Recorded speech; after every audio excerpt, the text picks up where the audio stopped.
the, I think some people are already talking about 9 million people being furloughed in the UK. From the experience of our business, I can say that a good proportion of those live very hand to mouth, and they're not going to be able to pay the rent, let alone buy something to eat if the money doesn't come through very timely. And us as a small business, we're not going to be able to front all of that cash. I mean, we've not only sort of furloughed 50 plus people, but we've also rehired and furloughed former staff where their future employment has been cancelled because of this whole situation. So the government has actually encouraged previous employers to rehire and furlough. So we're now expected to pay sort of 55 staff salary without having had any money come in. So I just really hope and pray that the money is going to come in by payday, by payroll day, because we would struggle paying it out of our own cash, and obviously the survival of the business is extremely important, because you want to be able to pay more salaries than this one. So so yeah, that's sort of from our perspective is the big worry, and the worry for the industry as a whole. I mean, if 9 million people go home without a salary, I guess they can do for a couple of days. But if it's weeks and months, then as some people have said, it may be, then we're going to have a real problem. Yeah, and Henry, I guess all of your staff are furloughed. Pretty much, yeah. I'd say sort of 95%. I mean, Ed and I are still going, but start our business. Yeah. So yeah, I mean, our plan was originally, I don't think anyone expected the government to stand up and say 80%. I mean, 70% what Denmark was doing was amazing. We were hoping to get somewhere close to that. So 8% is fantastic. It's the communication, it's the information out there. We just don't know, grants, etc. We've got, similar to Max, where we have sites all over London, and it's for the grants available, etc. Each which council is sort of pulled their socks off and doing and being proactive. Some haven't been particularly proactive, but in terms of looking after our staff and everyone that's furloughed, hearing what Max has done, that's amazing. We've got about 120 staff, and as I said, they are our priority. So, Ed and I have talked about, we will take a wage cut massively. We'll take a salary. If we don't take a salary this month, it's to ensure that I haven't told my wife this, so I hope she doesn't see this, but it's basically just to ensure that they're looked after. We'd love to be able to make up the 20%. If we can, we will. But, a few months of this, I've got so many customers out there that beyond June, it's looking very uncertain.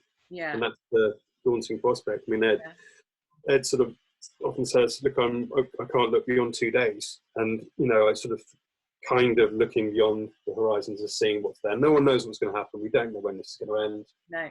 We'll get through this. That's the one certainty. But it's in terms of salaries and looking after our staff, we have to. I mean, I see that Scott at Caffeine and Tim from United Baristas, they're doing their barista bundles, whereby they've gone to cash and carry their bog roll, pasta, coffee, fruits, what else is in there? And eggs, and they're dropping it off to those in need throughout London. They're just like, that's amazing. That's absolutely amazing. No one's asking to do that. They're not asking for money or whatever. And that's wonderful. It's times like this you see who's made of STEM and stuff, really. I mean, it's funny because I was saying to Max that the one thing I'm with this video cast, hopefully we'll do more, and hopefully it will get lots of coverage. And it would be wonderful if somehow, if there was an offer of a way to monetize it, we could raise some money for a charity like the Barista Bundles or something like that. I'd love that to happen from this. Yeah. Because knowing what to do and knowing how to communicate and to contribute, other than, in my little world, I buy your coffee and I tell other people to buy your coffee because, there's very little else I can do. So you're right. Yeah, I think I mean, at the end of this, who's going to survive? I mean, there's going to be a lot of the big boys that can weather the storm, and a lot of the machine suppliers. There was a knock-on effect, of course, but yeah, it would be lovely to see if someone could set something up whereby there is sponsorship, not sponsorship, but sort of money from some of the bigger boys that can afford to do so. Yeah. I mean, there's going to be a hell of a party after this ends, that's for sure. Yeah, yeah, definitely. no, that would be wonderful to see, actually. And I think we've said it earlier that we are a community, first and foremost. Our industry is a community, whether you're competing against other people, whatever, but we are a coffee community, and that's not just in the UK, it's worldwide. What can we do? Exactly. I mean, so that kind of actually neatly leads on to sort of the last couple of questions, really. So the one thing I was going to say is, have you found support? Obviously, the government support is being outstanding, but taking a while to come through. We don't know when the furloughing is going to come through. Obviously, some people are able to get the grants and some people aren't, and the small business loans and things like that. I mean, a friend of mine actually managed to get the grant, brilliant, which was fantastic for her small business. She's actually a community hub, funnily enough, but obviously can't open. So things are trickling through, they are beginning to happen. But outside of that, have you found any support elsewhere, apart from me buying a coffee and hosting this, obviously? My mum buying the coffee? Yeah, and buying the coffee. I think for me it's been more people just going, you know what, I've got time on my hands, I'm gonna ring you. And yeah, I'm speaking to people I've never spoken to before, or haven't spoken to in a long period of time, and that's lovely. And so communication, just people just saying, look, first and foremost, how are you? Which is such an odd question when you start a conversation these days. Hey, how's it going? How are you? You know, and that's lovely. People genuinely care out there and saying, well, I don't know what I can do, but you know what I can do is listen to you. One thing you can do is have a chat, whether it's over coffee, but virtually, or a drink, and that's lovely. I'm seeing more and more people sort of reaching out for no other reason than just to say hi, which is lovely. Really, really good. Trying to think what else. I follow Jonathan Downey on his thing he does on Twitter. He's got a link to a WhatsApp group called Hospitality Union 4. And through that, there's legislation. It's just basically his opinion, his voice. So it's not loads and loads of people chatting away. But it's been really informative in terms of documents to give staff, advice, legislation, lobbying. And that's good because there's so much confusion out there. You know, we promise things and there's talk, but when is it going to happen? And for a lot of our staff, it's just that uncertainty. So they're looking to us, and it's like, well, we know as much as you. So we don't know anything more just because we were an employer. We know just as much as you. So it is waiting for that 5 o'clock each day, isn't it? And just trying to be a bit more informative and having that information available to us, which has been quite difficult, I think, of late.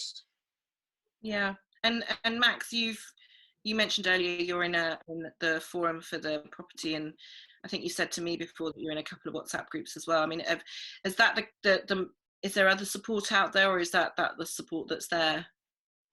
Yeah, that's definitely something to keep one busy and sane these days. There are a bunch of war rooms of other hospitality players, whether it be by email distribution lists or WhatsApp, and also, as you said, Henry, just casually catching up with people you haven't caught up with in a while. Really interesting to see. And then I think just generally we've started calling up staff just to check in and see how everyone is doing, and that's amazing. I mean, you mentioned it, Henry, just how much support there is and how much trust as well in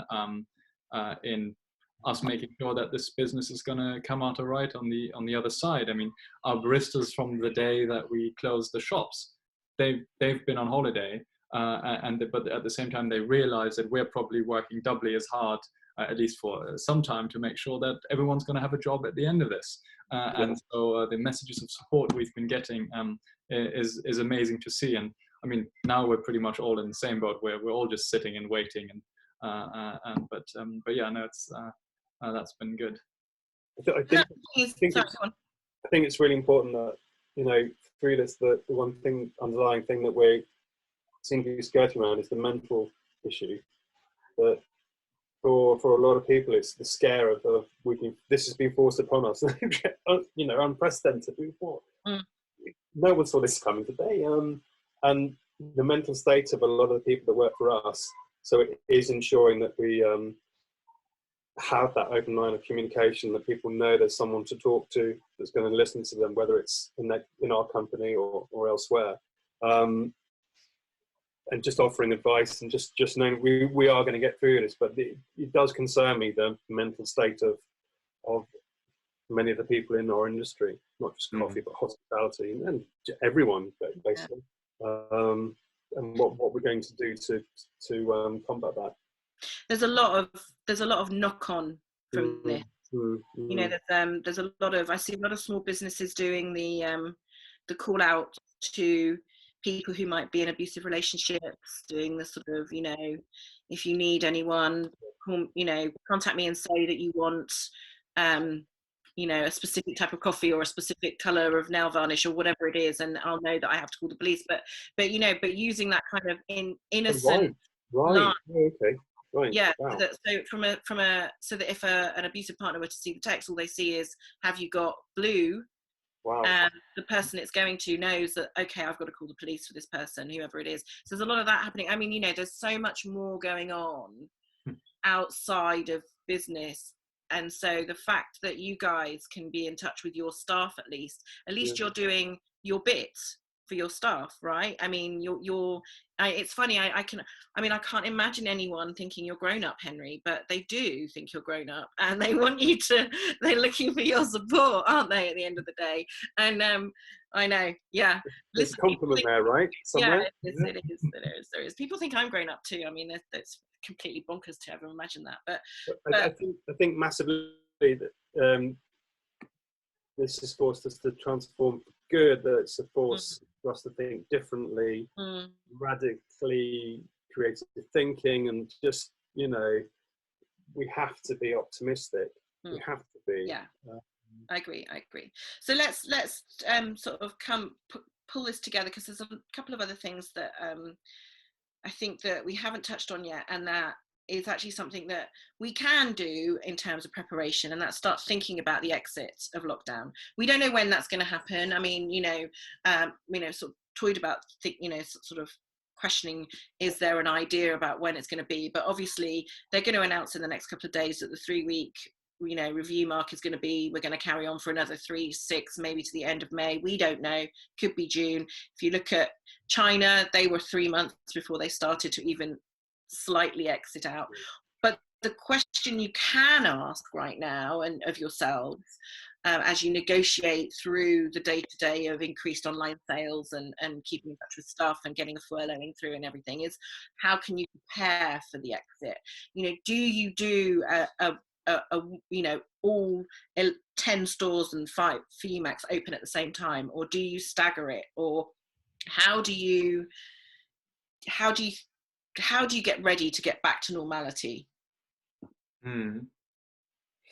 Yes, I think we naturally staggered the closing of our shops. At the beginning, we closed the shops that where customer numbers were just dropping, even with government advice to not go to hospitality businesses anymore before actually telling us to shut.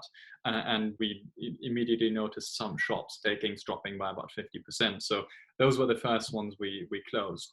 Others were quite resilient, and people just kept on coming to those.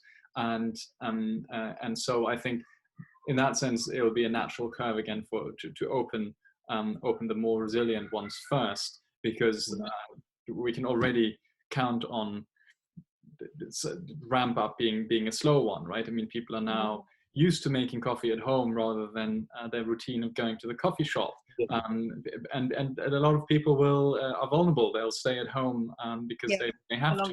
And a lot of people will just be afraid of mixing socially. But I mean, certainly up until we have a vaccine. So it's that's going to be really interesting and also quite challenging situation. I still remember our first sort of air of real optimism going into this once we had sort of managed to cut all of our cash flow, once we'd managed to calculate how long we can survive with the money in the bank. And we were sort of thinking, oh, okay, fine, we've now mothballed the operation, now we sit tight and wait. And then I was speaking to a friend of mine, and he's financially a lot smarter than me, and said, you know, Max, I think you may not be struggling now, but you will certainly struggle on your way out of this. So the trouble isn't quite over. This all started within a week, but it's not going to be over within a week. As in that transitionary period will last a lot longer than the transitionary period into it. And that's when it dawned on me that actually, yeah, I think the exit is going to be that's going to be the real challenge, not the going into it. Is it a good idea at this stage to start perhaps trying to negotiate with suppliers for longer payment terms when you're back up and running, for instance? Is that something that would be, because, you know, with the suppliers that you have good relationships with, obviously with the couple that you don't, then, you know, that's a, you know, end of contract and find a new one. But is that something that's worth starting to think about now? Potentially. I mean, for both of us, we supply other people, so. Well, yes, you've got both ways. I know. Yeah. I mean, we've got customers that do push it a bit and create their own credit terms, and the same as Max. But it's and that can be frustrating. But we know they're good for it. Most of them are good for it. But yeah, it is this transition coming out of it. I don't know. I mean, I think for our suppliers, they're in the same boat. So why would they send those credit terms? I mean, I mean, it's going to be. I think potentially it's going to be a different world out there. So it is literally, how do we safeguard against something like this again? What can we do to look after our businesses better in the day-to-day operations? So I just don't know how a lot of our suppliers will feel about, you know, we're not big, neither of us are big enough to sort of ask for 60 days or more. Those are the bigger boys that do that, and that can hurt a business as a supplier. Not, you know, we know ourselves when people haven't paid us on time and gone 3 months overdue. It's like, come on, you've had the product, you've made the money on it, then please pay us what's due. But it is interesting, as Max touched on, when we come out of this, it's the commute to work, public transport, how close can I be to you? I mean, I like a hug, and you know that. I like a hug. And it's the social outcast, like, no, mate, don't hug. Yeah. The Japanese style. Everybody needs a hug. Yeah. And the social norm of using your elbow. I mean, I was going to corporate meetings and people were elbowing, and it's just like, I used to do this as a giggle. Now it's the norm. I mean, that's like a sci-fi film or something, isn't it? Yeah, totally. It's like, it is some kind of bizarre script. But yeah, I mean, I don't know, Max, what are your thoughts on this? I just don't see many bar suppliers as hospitable as they've been, wanting to turn around and saying, yeah, sure, 60 days, yeah, no problem. I don't know. I don't think that would solve the issue. I mean, just going from a P&L perspective, I mean, our COGS are what, like weighted COGS maybe 20%, and that includes coffee, which both of us roast ourselves. So just having longer payment terms is not going to save the business. Our biggest costs are staff and then real estate. So I think there we're going to have to rethink and restructure a lot of how we're doing things. So at the beginning, if we only get half the business through the door, how do we staff so that we're not losing money? So it may have to we may have to staff with a lot less team members and have more of a customer acceptance on longer waiting times, for example. Not the greatest message to be delivering on reopening, but that may be one thing. And then the other thing in terms of real estate is speaking to our landlords and just saying, look, we went into this contract, into this lease together on certain assumptions, and these assumptions don't hold true anymore. What can we do together to make sure that we get through this together? So you actually are going to have a tenant in a couple of years rather than a business and administration. And those are the conversations I think I would have before asking my suppliers for longer payment terms. And Henry, are you thinking that you might stagger the openings in the same way that Max has talked about in terms of resilience? This is something I hadn't really thought. I mean, there's one site I definitely don't want to open again.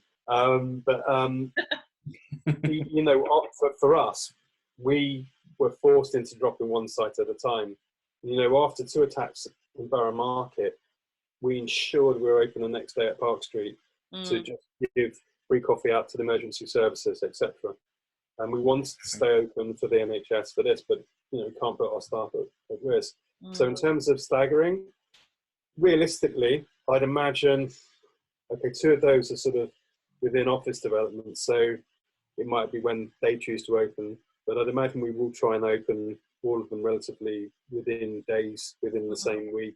I would have thought that'd be the plan. I mean, we were in the middle of a build as well, which has had to mothball that. And it's just, it's getting the band back together. I mean, how exciting to make that call and say, hey, we're going to be open tomorrow, come back, can you back in with us? No, I've turned my back on this industry, I'm out of here. Okay. And I mean, someone mentioned this the other day actually, that, you know, there was a concern now within our industry that we may well lose a lot of talent, that people might think it's too risky to be in our industry. I hope that's not the case. I mean, that was just a flippant comment. It hadn't really occurred to me. I'd imagine, I really hope that all of our guys come back to us, and our customers, and they're not all like home trained baristas now. It's like, I don't you. And they're all using AeroPresses and Chemexes. I mean, I think the thing to remember though is in any crisis there is always a target industry that suffers the most in any crisis. You know, in the recession it was the building industry that you know properly suffered, and every element of the building industry, from architects all the way down to bricklayers. And you know, in this crisis it's predominantly the hospitality industry, because obviously the builders are still out there building, and each time they do spring back. You know, each time after a period of time, it's just that period of time, isn't it? It's just that how you negotiate that process of reopening the stores, you know, reattracting the talent and making sure that the staff stay and you know, keep with you. And that's the thing that we need to start thinking about probably now, which seems a bit weird because we don't know when we're going to be exiting it. But actually, the more prepared you are, the more able you will be to actually sort of, you know, kind of get through that. Absolutely. I mean, there is talk that, I don't want to be too negative about this, but the possibility we could end up going into recession. Now, who's going to be left on this landscape that we have in front of us in terms of our hospitality, our industry? There will be some casualties, sadly, but when we open again, we will weather the storm. We always do as an industry. But it's going to be interesting to see, as Max pointed out, how landlords react to this, whether their terms are going to be harsher now or some more forgiving. It's just such an unknown. But I'm convinced we'll do well. Anyone who can ride the storm thus far and get to the end of this will succeed. We've got to. We have to. Well, I mean, that's pretty good final, because my last question was if you got a final message. I mean, that's a pretty good final message, Henry. What about you, Max? Well, it is, you know, where we will get through this if we collaborate, if we keep talking to each other, if we keep working with each other, we keep doing the right thing, then, you know, the strong always do keep going at the end of the day, and hopefully some of the stronger companies can keep some of those companies that are not sure what they're doing, which is the whole purpose of this, to help other companies who don't know what to do and who don't know where to look and who don't know what to think about, can listen to, you know, your sage words and take some inspiration from it, and hopefully that will help a little bit. Max, what would your last sort of final message to other businesses be? Yeah, same here, really, especially to hospitality businesses. I saw someone yesterday comment on how lockdowns have in history always meant that entertainment businesses actually bounce back stronger than they have been before. They were talking about the Spanish influenza and then the Roaring Twenties, and they gave a couple of other examples. So we very much look forward to those days and coming back bigger and better and stronger. I mean, I think keeping positive is no bad place to be. Yes, absolutely. Anyway, thank you guys. This has been a great first meeting, first call. The pilots, you are my pilot stars. I'll let you know if you get the gig. I'd love us to get the word out. So if you are watching this, if you are watching this, can you like, subscribe, share?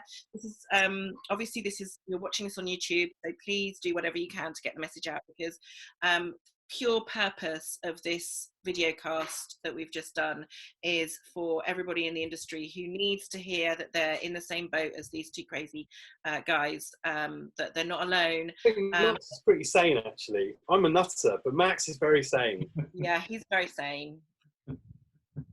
Don't look at me. I'm just, you know, what the hell am I?